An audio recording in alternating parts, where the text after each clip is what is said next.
إنا أعطيناك الكوثر فصل لربك وانهر إن شانئك هو الأبتر صدق الله العظيم.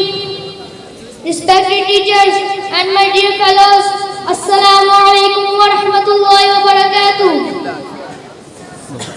Today I have an opportunity to speak before you on the topic of Muslim love for Holy Prophet.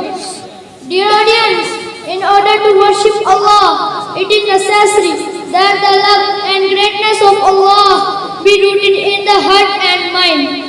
If a person worships Allah without love and devotion, then he is not reliable.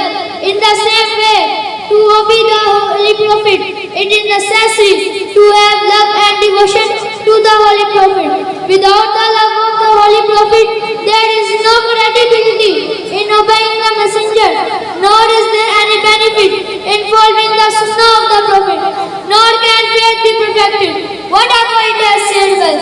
However, the Holy Quran has clarified the fact that Muslims should love the Prophet more than the lives of Muslims and should love the Prophet more than their own lives.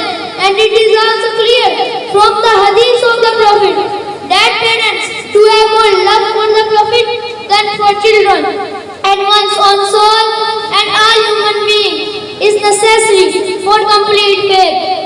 This hadith is supported by the narration of Hazrat Umar Farooq that once Hazrat Umar said, "O Messenger of Allah, you are dearer to me than my parents and ancestors and all human beings. But how can we dear than your own life?"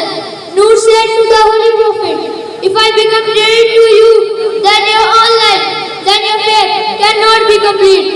After hearing this, Hazrat Umar, after interacting for a while, said, "Now you have become dear to me, even with your own life."